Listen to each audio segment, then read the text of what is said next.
નમસ્કાર મિત્રો, crack Gujarat police exam આયોજિત જીકે ટેસ્ટ સિરીઝમાં આપસોને એક બાર ફરીથી હાર્દિક સ્વાગત છે। તો મિત્રો, આજે તમારી સમક્ષ 20 એમસીક્યુ પૂછવામાં આવશે અને દરેક પ્રશ્નમાં 4 ઓપ્શન આપવામાં આવશે અને સાચો જવાબ પસંદ કરવા માટે તમને 5 સેકન્ડનો સમય પણ આપવામાં આવશે। તો મિત્રો, આ ક્વિઝ કોન્સ્ટેબલ, એએસઆઈ, પીએસઆઈ અને ક્લાસ 3 ની દરેક એક્ઝામ માટે હેલ્પફુલ રહેશે।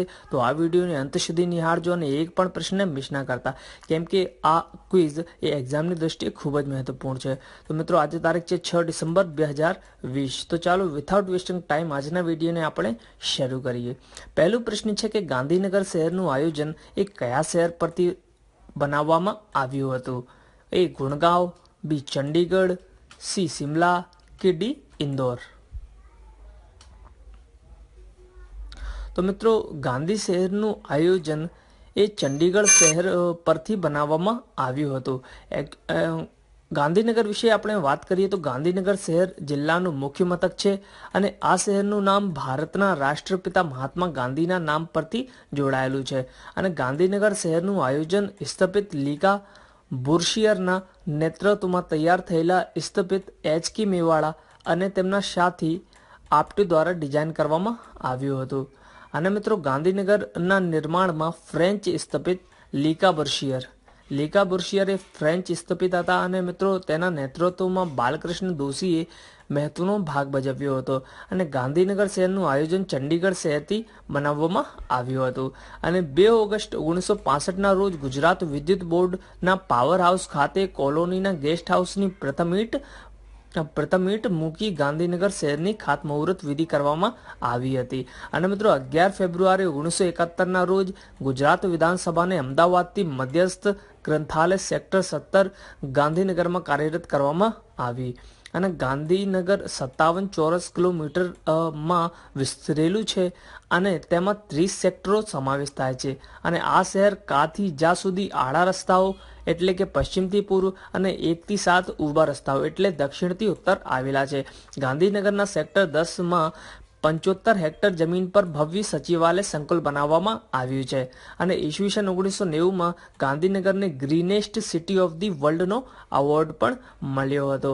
અને ઈસવીસન 2011માં ગાંધીનગરના 30 સેક્ટર અને નજીકના 8 ગામોને મ્યુનિસિપલ કોર્પોરેશનનો દરજ્જો આપવામાં આવ્યો હતો। અને મિત્રો, ગાંધીનગરમાં પૂર્વ મુખ્યમંત્રી ચીમનભાઈ પટેલની સમાધિ નર્મદા ઘાટ આવેલી છે। મિત્રો, ક્વેશ્ચનમાં આવે કે નર્મદા ઘાટ એ કયા જિલ્લામાં આવેલી છે? તો મિત્રો, ગાંધીનગરમાં પૂર્વ મુખ્યમંત્રી ચીમનભાઈ પટેલની સમાધિ નર્મદા ઘાટ આવેલી છે।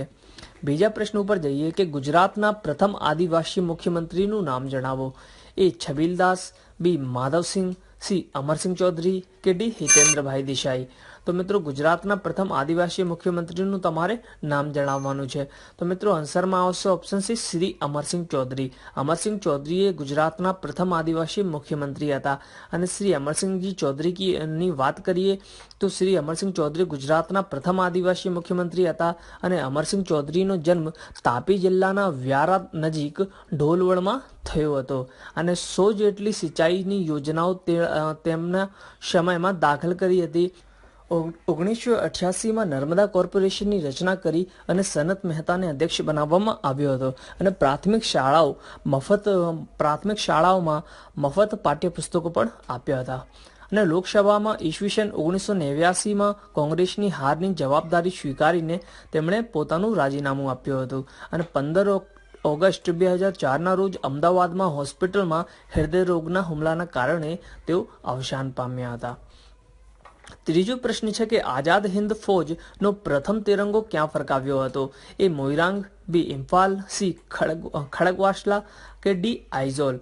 આઝાદ હિન્દનો ફૌજનો પ્રથમ તિરંગો ક્યાં ફરકાવ્યો હતો આપણા ભારતની અંદર?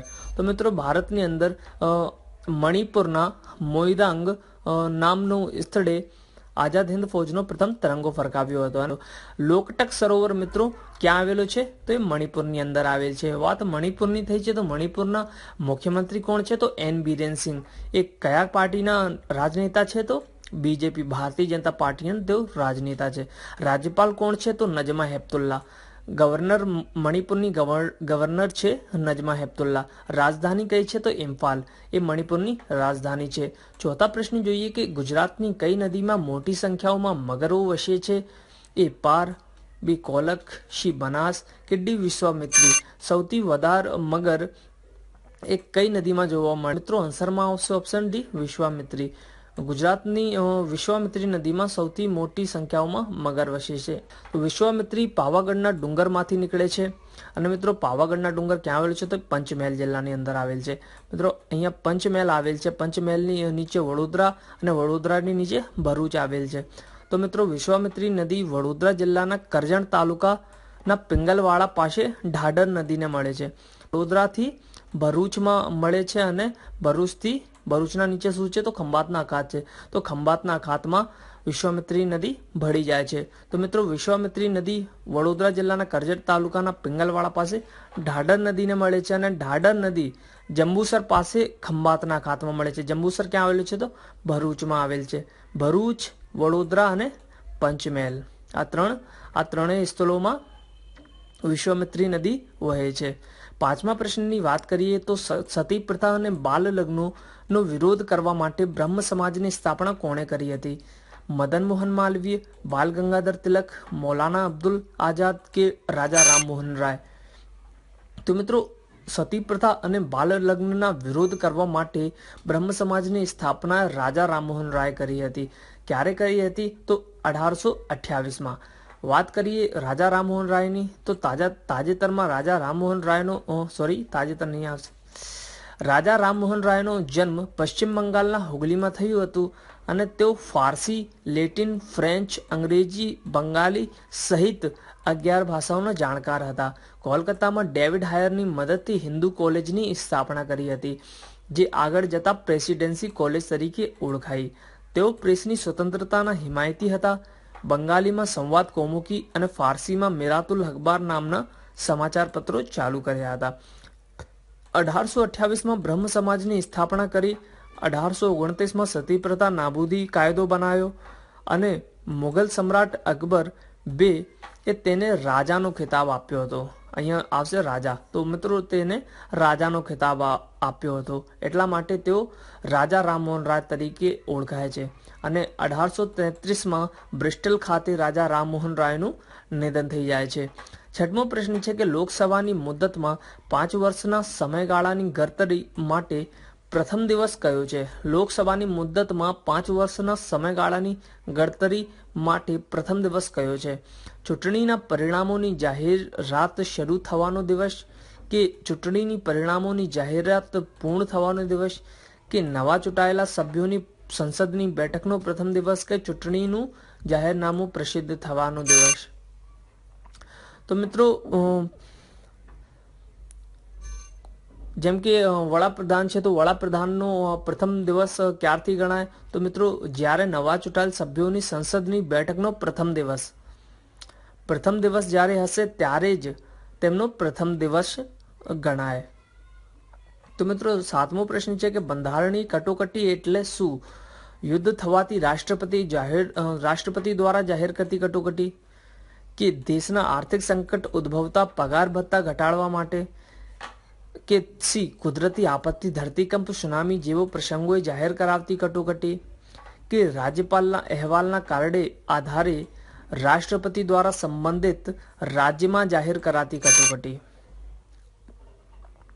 તો મિત્રો બંધારણીય કટોકટી એટલે રાજ્યપાલના અહેવાલના આધારે રાષ્ટ્રપતિ દ્વારા સંબંધિત રાજ્યમાં જાહેર કરાતી કટોકટી એટલે બંધારણીય કટોકટી. આઠમો પ્રશ્ન છે કે રાજ્યસભાના 1/3 સભ્યો એ દર વર્ષે નિવૃત્ત થાય છે કે દર 2 વર્ષે નિવૃત્ત થાય છે, દર 3 વર્ષે નિવૃત્ત થાય છે કે દર 4 વર્ષે નિવૃત્ત થાય છે? તો મિત્રો રાજ્યસભાના 1/3 સભ્યો એ દર 2 વર્ષે નિવૃત્ત થાય છે. નવમો પ્રશ્ન છે કે નજીરી અદાલત એટલે શું? વિવિધ કોર્ટોના ચુકાદા અને કાયદાઓનું અર્થઘટન તથા સ્વીકારેલ પ્રણાલીઓના દસ્તાવેજોને સર્વોચ્ચ અદાલત દ્વારા સુરક્ષિત રાખવા, કે મ્યુનિસિપલ કોર્પોરેશનની મિલકત સંબંધી કેસો ચલાવતી કોર્ટો, કે 2 નાના તાલુકાઓ વચ્ચે 15 દિવસ ચાલતી કોર્ટો, કે ઓપ્શન ડી 50 લાખ રૂપિયા સુધીની રકમના દીવાની દાવા ચલાવતી કોર્ટો? તો મિત્રો નજીરી અદાલત એટલે શું? તો મિત્રો આન્સરમાં આવશે નજીરી અદાલત એટલે કે જ્યારે વિવિધ કોર્ટોના ચુકાદાઓ કાયદાઓનું અર્થઘટનો તથા સ્વીકારેલ પ્રણાલીઓના દસ્તાવેજોને સર્વોચ્ચ અદાલત એટલે સુપ્રીમ કોર્ટ દ્વારા સુરક્ષિત રાખવા. મિત્રો 10મો પ્રશ્ન છે કે ભારતના બંધારણે દરેક નાગરિકને કેટલા મૂળભૂત અધિકારો આપેલ છે? 5, 6, 7 કે 8? તો મિત્રો ભારતના બંધારણ પ્રમાણે દરેક નાગરિકને કુલ 6 મૂળભૂત અધિકારો અપાયેલ છે. 11મો પ્રશ્ન છે કે સામાન્ય મનુષ્યના શરીરમાં કયું તત્વ સૌથી વધારે માત્રામાં હોય છે? કાર્બન, હાઇડ્રોજન, ઓક્સિજન કે નાઇટ્રોજન? તો મિત્રો સામાન્ય મનુષ્યના શરીરમાં ઓક્સિજનનું પ્રમાણ સૌથી વધારે માત્રામાં હોય છે. કેટલા? તો 65%. અને મિત્રો 12મો પ્રશ્ન છે કે અંતર માપવા માટેની સૌથી મોટો એકમ કયો છે? અંતર માપવા માટેનો સૌથી મોટો એકમ કયો છે? કિલોમીટર, માઇલ, પાર્સેક કે પ્રકાશ વર્ષ? તો બધા જ લોકોને ખબર હશે કે અંતર માપવાનો સૌથી મોટો એકમ છે 1 પાર્સેક. તો 1 પાર્સેક બરાબર કેટલું? તો 1 પાર્સેક બરાબર 3.26 પ્રકાશ વર્ષ થાય છે. એટલા માટે એક પાર્સેક અંતર માપવા માટેનો સૌથી મોટો એકમ છે. 13મો પ્રશ્ન છે કે 1 ગીગા એટલે શું? સાયન્સનો પ્રશ્ન છે કે 1 ગીગા એટલે શું? 10ની કેટલી ઘાત? તો 10ની 6 ઘાત, 9 ઘાત, 12 ઘાત કે 15? તો મિત્રો 1 ગીગા બરાબર 10ની 9 ઘાત થાય. અને મેગાની વાત કરીએ તો 10ની ઘાત 6 થાય. ટેરાની વાત કરીએ તો 10ની ઘાત 12 થાય. અને પેટાની વાત કરીએ તો 10ની ઘાત 15 થાય. તો મિત્રો આ ખૂબ જ ઇમ્પોર્ટન્ટ છે, તો આ તમે નોટબુકમાં નોટ ડાઉન કરી લેજો. ભૌતિક વિજ્ઞાનના પિતા ન્યૂટને ઈસવીસન 1687માં ગતિના નિયમો એક પુસ્તકમાં બહાર પાડ્યા હતા. એ પુસ્તકનું નામ શું હતું? Origin of species, Principia, Systema Naturae કે જેનેરા પ્લાન્ટરમ? તો મિત્રો ન્યૂટનની 1687માં એક પુસ્તક બહાર પડી હતી જેનું નામ હતું પ્રિન્સિપિયા. પ્રિન્સિપિયાની અંદર તેઓ ગતિના નિયમો આપ્યા હતા. 15મો પ્રશ્ન છે કે રિઝનિંગનો પ્રશ્ન છે. 1.5 પછી 2.3 પછી 3.1 પછી 3.9 પછી શું આવશે? તો અહીંયા મિત્રો આન્સરમાં શું આવશે? 4.2, 4.4, 4.7 કે 5.1? તો ખૂબ જ ઇઝી ક્વેશ્ચન છે, કેમ કે અહીંયા 0.8નું અંતર છે. 1.5 થી 2.3માં 0.8નું અંતર છે. 2.3 થી 3.1માં 0.8નું અંતર છે. અને 3.1 થી 3.9માં 0.8નું અંતર છે. તો અંતર 3.9માં 0.8 એડ કરીએ તો મિત્રો આન્સરમાં આવશે 4.7. તો 4.7 ઇઝ ધી રાઇટ આન્સર. 16મો પ્રશ્ન છે કે 729, 343, 125 અને પછી શું આવશે? અને એના પછી 1 છે. તો મિત્રો 118 આવશે, 27 આવશે, 16 આવશે કે 468 આવશે?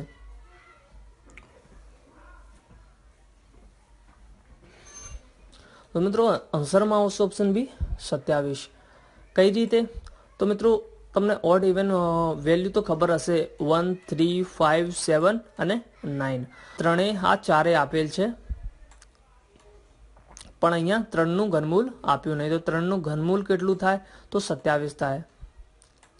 3નું ઘન કેટલું થાય? તો 27 થાય. અને 27 કોનું ઘનમૂળ છે? તો 3નું ઘનમૂળ છે. 17મો પ્રશ્ન જોઈએ કે DGKNR તો પછી શું આવશે? S, U, Y કે T?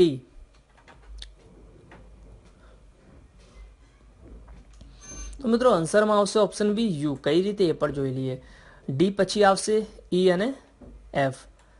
G પછી આવશે HIJ. અહીંયા EF ને સ્કીપ કર્યા છે અને અહીંયા HIJ ને સ્કીપ કર્યા છે. K પછી આવશે LM. અહીંયા LM ને સ્કીપ કરી N ને મૂક્યા છે. અને N પછી આવશે OPQ અને OPQ ને સ્કીપ કરી R મૂક્યા છે. તો મિત્રો 2, 3, 2, 3 નું અંતર આવશે. અહીંયા 3 પછી શું આવશે? અહીંયા 2 નું અંતર આવશે. તો R પછી શું આવે? ST. અને ST ને સ્કીપ કરી તો આન્સરમાં શું આવશે? આન્સરમાં આવશે U. તાજેતરમાં ભારત અને બીજા કયા દેશ વચ્ચે પેસેજ એક્સરસાઇઝ શરૂ થઈ છે? Russia, Japan, America, Singapore.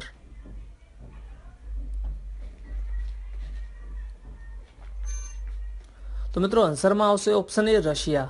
રશિયાએ તાજેતરમાં ભારત સાથે પેસેજ એક્સરસાઇઝ શરૂ કરી છે. ભારતીય નૌકાદળ અને રશિયન ફેડરેશન નેવી રશિયનની નેવીનું નામ છે કે રશિયન ફેડરેશન નેવી એ બંને પૂર્વી હિન્દ મહાસાગર ક્ષેત્રમાં પેસેજ એક્સરસાઇઝ શરૂ કરી છે.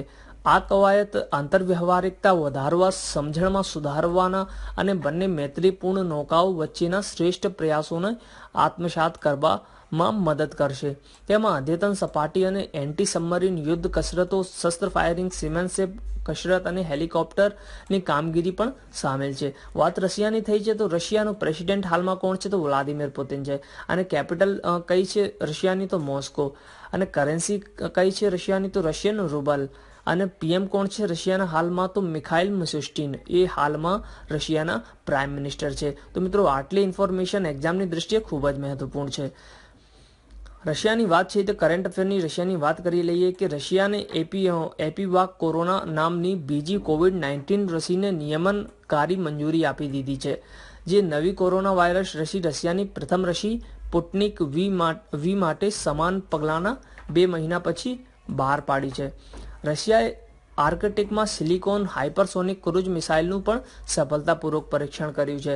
તાજેતરમાં રશિયાના રાષ્ટ્રપતિ વ્લાદિમીર પુતિને એલાન કર્યું છે કે તેમણે કોરોના વાયરસની પ્રથમ રસી બનાવી દીધી છે.